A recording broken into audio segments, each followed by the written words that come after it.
Good morning class 12। Start करते हैं our next topic, free and bound charging conductor and insulator. In previous video we have discussed about electric potential energy of a dipole and some basic properties of electrostatic potential. This is very important topic.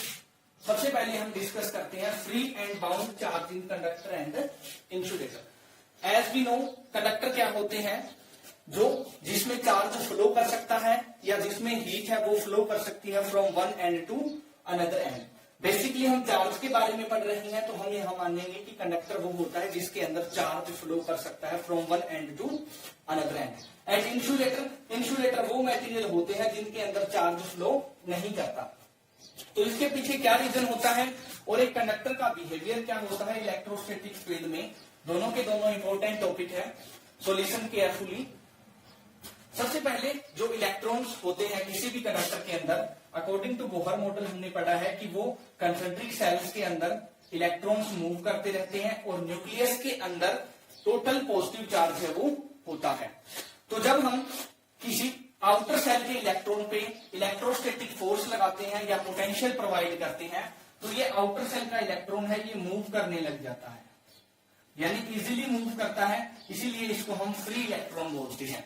कि कुछ material ऐसे होते हैं जिनमें अगर हम potential difference या electric field apply करें तो कुछ इलेक्ट्रॉन मूव करने लग जाते हैं। और ये बेसिकली कौन से इलेक्ट्रॉन मूव करते हैं, जो आउटर सेल के लूजली बाउंड इलेक्ट्रॉन्स होते हैं तो वो मूव करने लग जाते हैं। यानी loose electrons in outer shell are known as free electron और इसी को बोलते हैं हम फ्री चार्ज।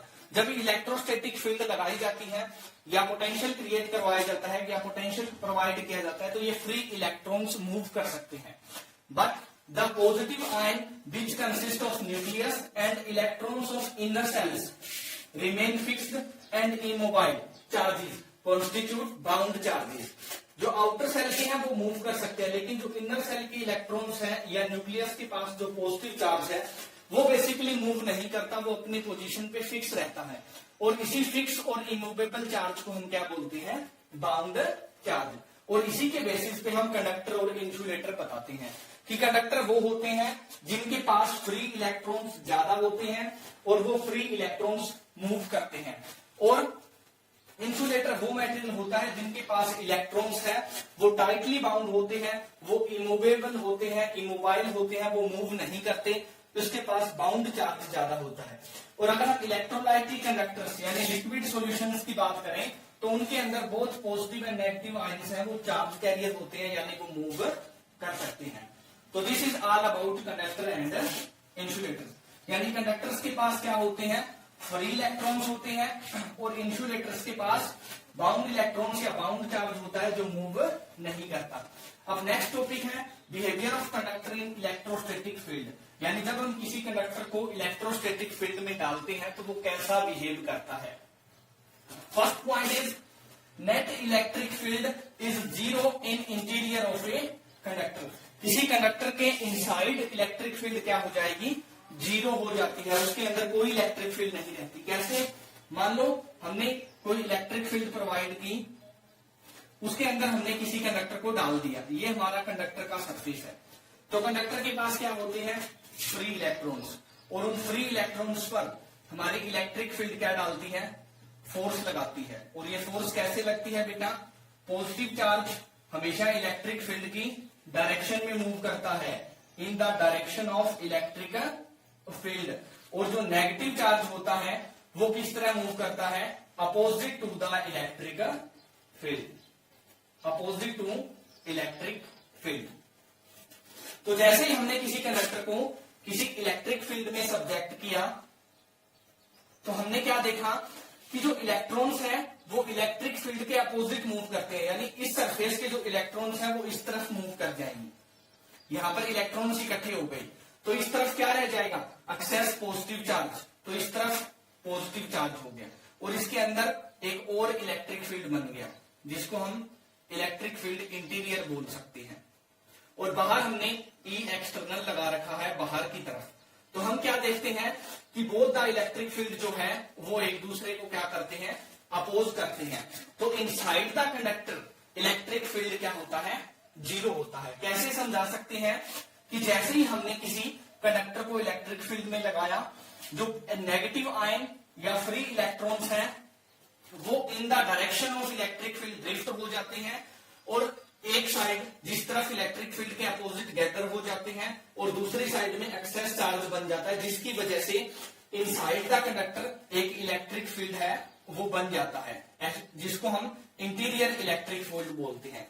और ये इंटीरियर इलेक्ट्रिक फील्ड हमेशा किसके बराबर होता है? एक्सटर्नल इलेक्ट्रिक फील्ड के इक्वल होता है। इट मीन इनसाइड जो इलेक्ट्रिक फील्ड है वो क्या हो जाता है? जीरो हो जाता है, उसके अंदर कोई इलेक्ट्रिक फील्ड रेजाइड नहीं करता। This is basic first point. Second is just outside the surface of conductor electric field is always normal to the surface.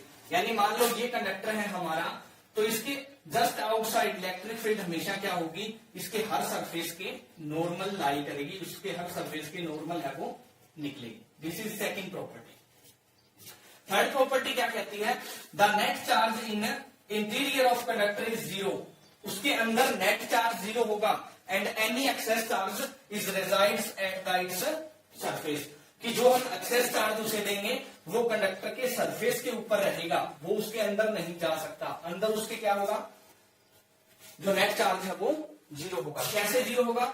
ये हमारा कंडक्टर है और अभी पहली प्रॉपर्टी में पढ़ा है कि inside the conductor electric field क्या होगी? जीरो होगी।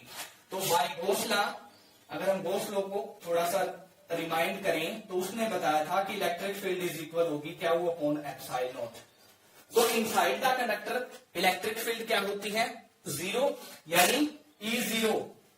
इट मीन क्या is equal to zero, epsilon naught is not equal to zero. Epsilon naught की वैल्यू फिक्स है, जीरो नहीं होगी, तो क्या होगा हमारा? जीरो होगा। यानी नेट चार्ज है वो इंटीरियर ऑफ कंडक्टर के अंदर जीरो होगा और अगर हम इसको एक्स्ट्रा चार्ज प्रोवाइड करें, कोई भी नेगेटिव या पॉजिटिव, तो वो इसके सरफेस के ऊपर लाई करेगा, इसके सरफेस पे रहेगा। फोर्थ पॉइंट क्या कहता है? Potential is constant begin and on the surface of conductor. कि कंडक्टर के सरफेस पर, ये हमारा कंडक्टर है, इसके सरफेस पर V क्या रहेगा? कांस्टेंट रहेगा और इंटीरियर में यानी इनसाइड द कंडक्टर भी हमारा V क्या रहेगा? कांस्टेंट रहेगा। क्या कहता है fourth point? Potential is constant begin and on the surface of conductor. जो पोटेंशियल है वो कांस्टेंट रहेगा। कैसे कांस्टेंट रहेगा? हमें पता है relation between electric field and potential क्या होता है? dV upon dr। यही होता है electric field is equal to negative of potential gradient. और फर्स्ट पॉइंट क्या कहता है?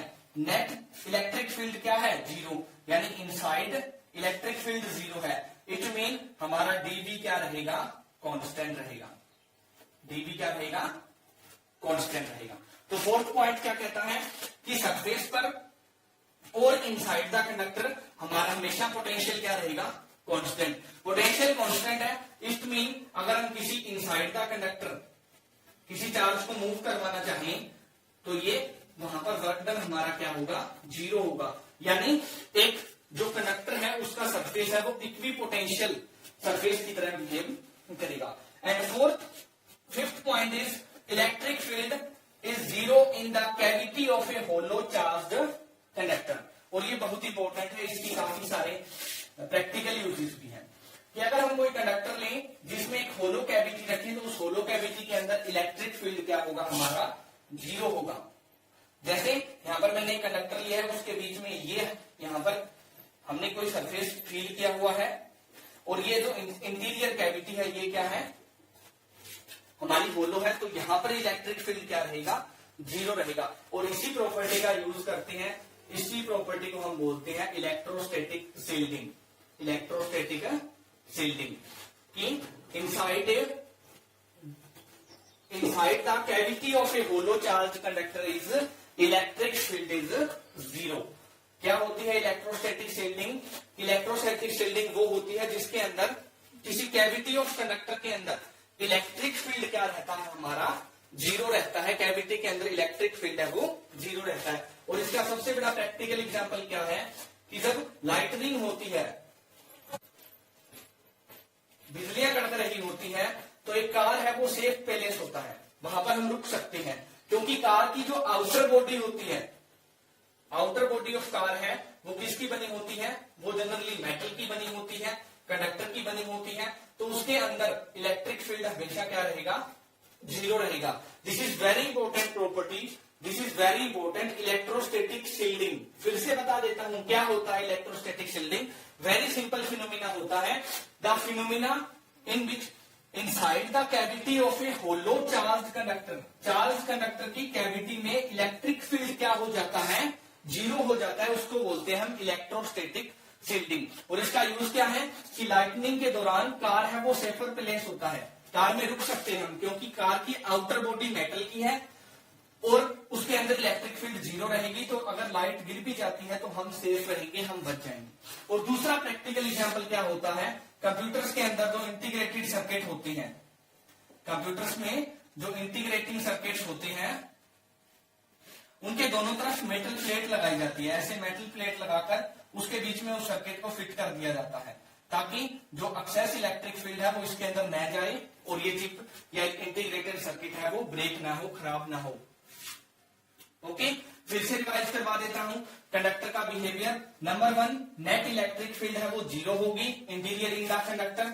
Number 2, surface of the conductor, just outside the surface of conductor electric field हमेशा क्या रहेगी, नॉर्मल रहेगी कंडक्टर की। Third is net charge in interior of conductor zero होगा, अगर इलेक्ट्रिक फील्ड जीरो है तो गोस लॉ से चार्ज भी क्या होगा, जीरो होगा। And potential is constant with in and on the surface of conductor, और इसी कंडक्टर के सरफेस पर पोटेंशियल हमेशा क्या रहेगा, कांस्टेंट रहेगा, उसके अंदर भी कांस्टेंट होगा। और इलेक्ट्रिक फील्ड है वो किसी होलो चार्ज कंडक्टर की कैविटी में हमेशा जीरो होगी, और इसी फिनोमिना को हम क्या बोलते हैं, इलेक्ट्रोस्टैटिक शील्डिंग।